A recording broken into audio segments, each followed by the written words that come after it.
24 years ago, back in the year 2000, Baptist theologian Stanley Grenz published a book called Renewing the Center.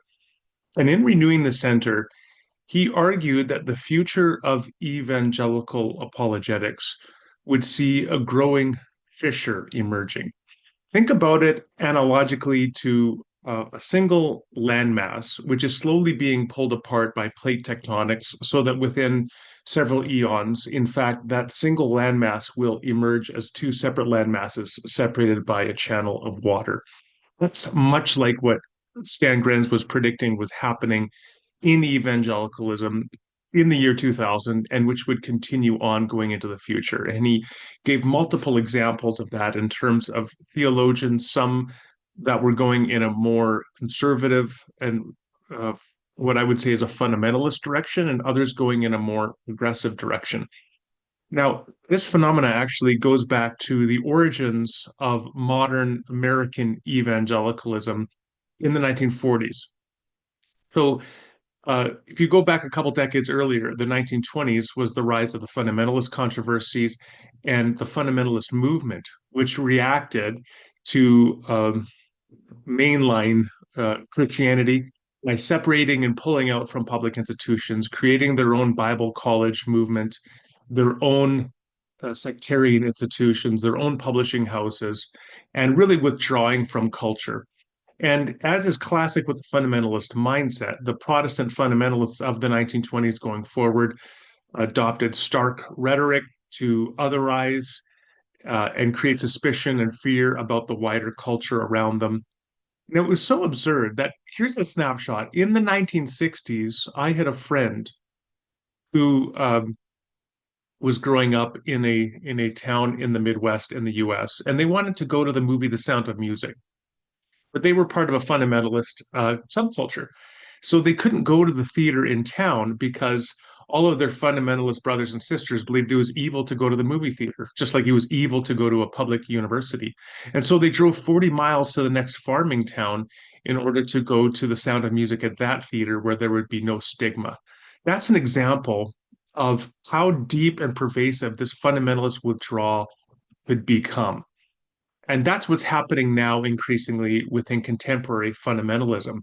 So this evangelical trajectory is pulling apart. It's becoming more and more reactionary, rejecting the wider culture, rejecting public institutions, particularly universities. It's always the case that fundamentalist movements go after universities. They've done that for millennia. You attack public universities because those are the repositories of public education. Universities are part of the common wheel of stitching together a social fabric, creating overarching narratives, repositories of public knowledge. So those are the things that you attack as a fundamentalist when you create your reactionary community. And that's what happened in the 1920s going forward, and that's what's happening today.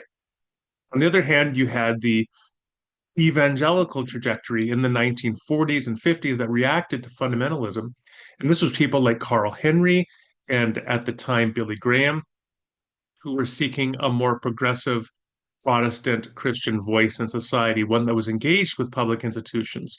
So they established Christianity Today magazine, Fuller Theological Seminary, and they sought to engage wider education and learning and to encourage evangelical Protestants to go to public universities and to be part of the wider culture and really to rise to the highest echelons of the wider culture and public institutions and education.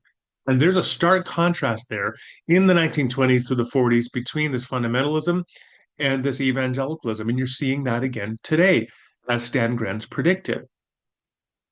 So that brings me to contemporary evangelical, quote unquote, apologetics, which is increasingly fundamentalist. It's going back to the fundamentalist mindset and fundamentalist indoctrinational categories that were popular in the 1920s, which is to disparage public institutions, to disparage public education, only to promote movies that are quote unquote Christian, that play to a Christian subculture. So, Kirk Cameron movies, for example, that's what you should go watch rather than anything that you would see regularly at the movie theater. And then to disparage public universities.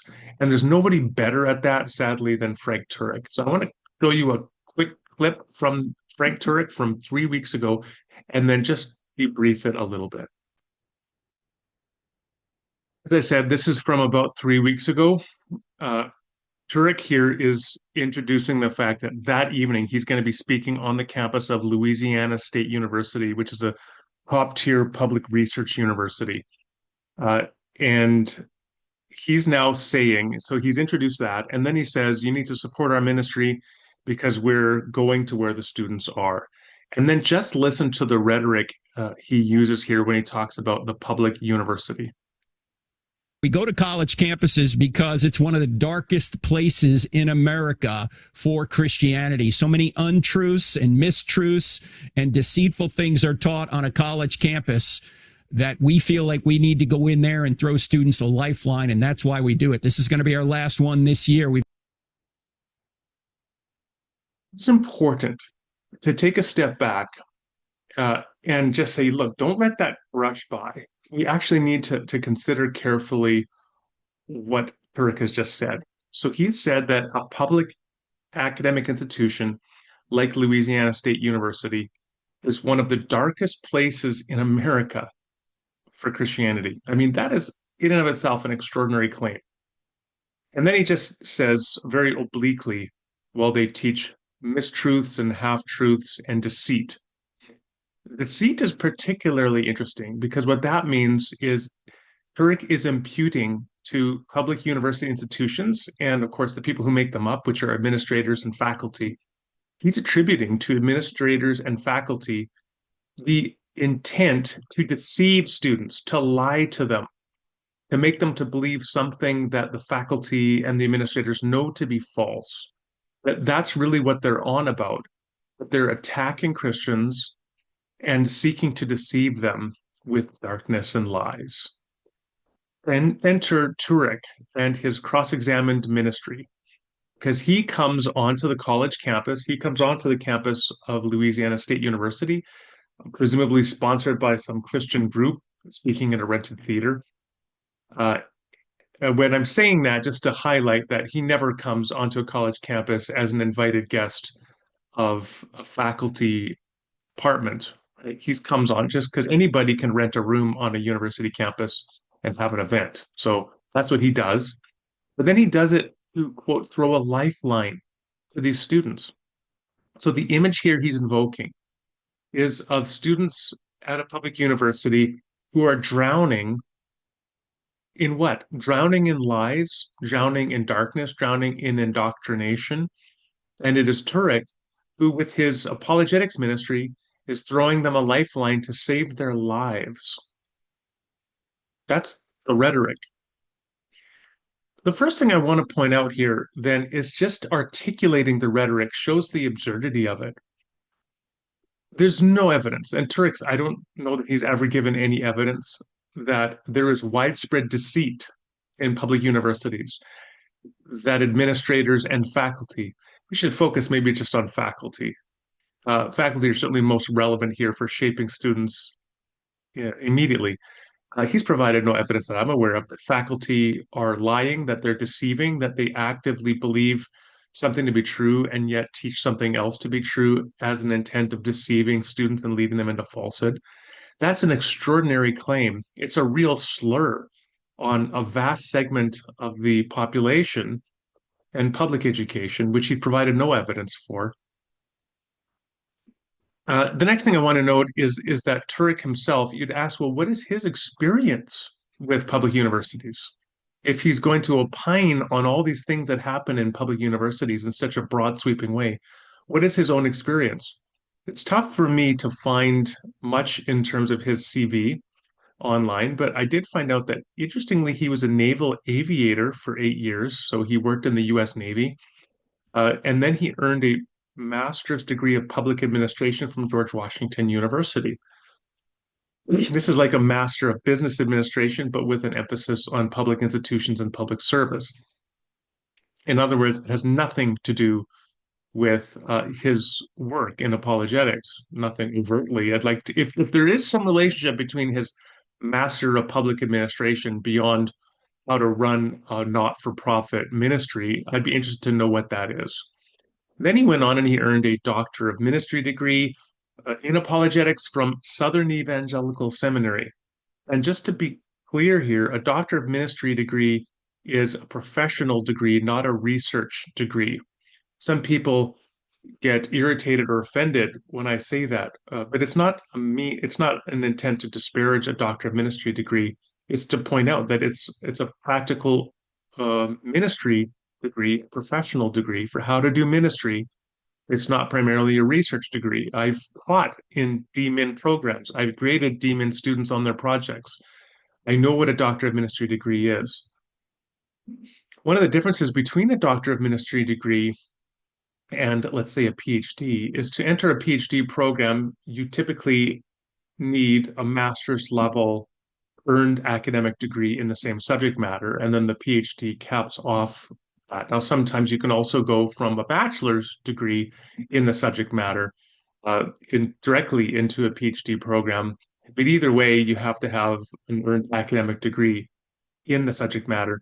That is not the case with a Doctor of Ministry degree.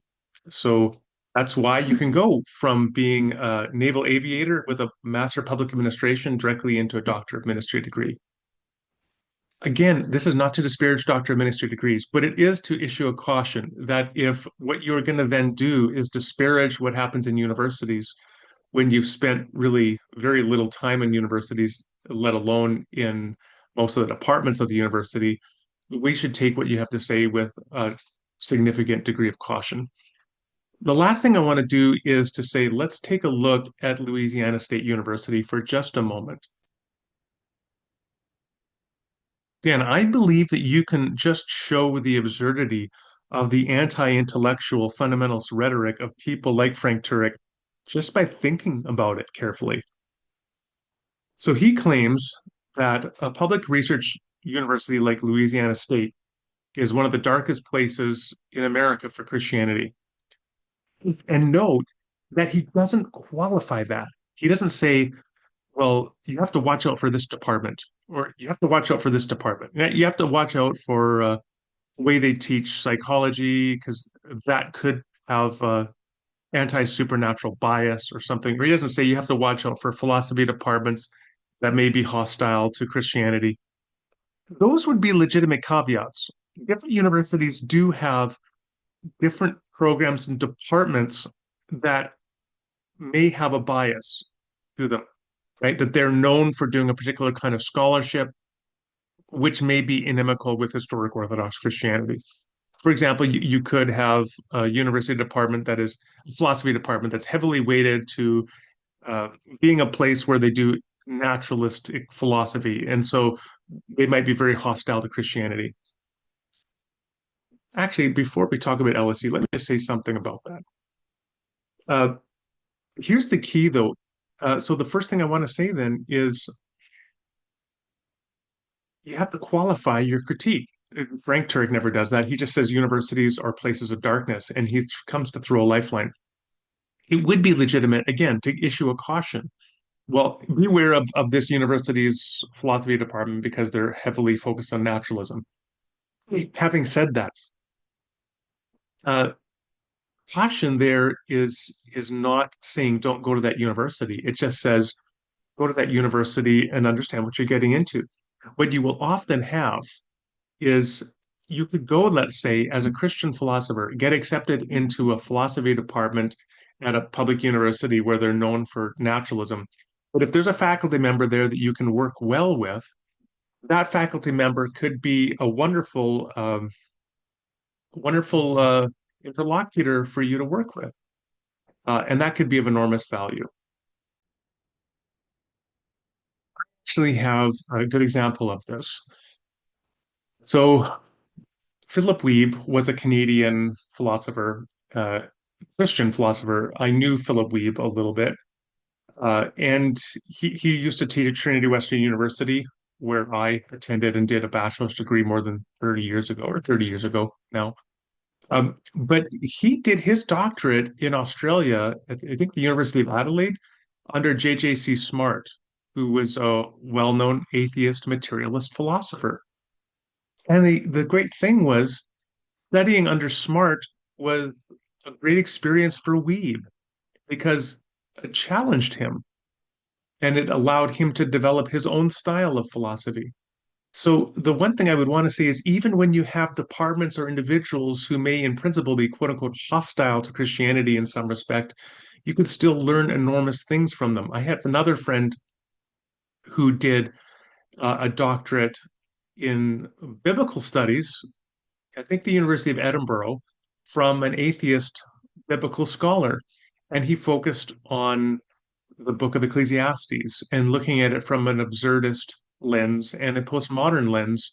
And he had a marvelous experience exploring how um, Ecclesiastes could speak to the absurdity of modern life and really bring its prophetic voice into the modern age. And his atheist biblical scholar professor was again a marvelous interlocutor. And none of that is even on the horizon of people like Turek, who simply wants you to study with people who accept his presuppositions about the nature of reality without any recognition of the enormous benefit one can have from being challenged in a university system by people who don't share your belief system. So that's, I guess, my first big concern there is there's no sense of nuance in his rhetoric. Okay, let's now go back um, to the LSU. So here's the thing. So here, their website says that they have 330 programs. Remember, Frank Turek has offered no caveat, no qualification. He says LSU is just a place of darkness. All these universities are just places of darkness. And Mr. Turek is coming to give a lifeline to save students from dying in this darkness. I would want to know how some of these programs are repositories of darkness. So if you're going to slur the accounting program at LSU, please, Mr. Turek, tell me what is wrong with the accounting program at LSU. Tell me what's wrong with the agribusiness finance program or the art studio or astronomy program or the biological engineering or broadcasting programs. Tell me what's wrong with the cardiopulmonary science program or the mass communication program or the digital arts program. Tell me how you're going to be indoctrinated with the education, agriculture, and extension program or the French program. I mean, we could go on and on and on, right? There are 330 programs in this one public research university. Turek doesn't have any clue what is happening at Louisiana State University. And frankly, he doesn't care. He simply wants to perpetuate fear and indoctrinate people into thinking universities and public universities and education, apart from pre-approved fundamentalist institutions and programs that Turek maybe himself is promoting, that everything else is bad and you should avoid that. But just stick within the fundamentalist evangelical subculture and go to their institutions and programs. This is a way of indoctrinating, and it's a way, tragically, of marginalizing Christians, just as the fundamentalist movement did a century ago. So I wouldn't say that history repeats itself, but as it's been said, history rhymes. And this is a very unfortunate rhyme in people like Turek and the current state of quote unquote evangelical fundamentalist apologetics, which really brings us back to the dark days of the 1920s.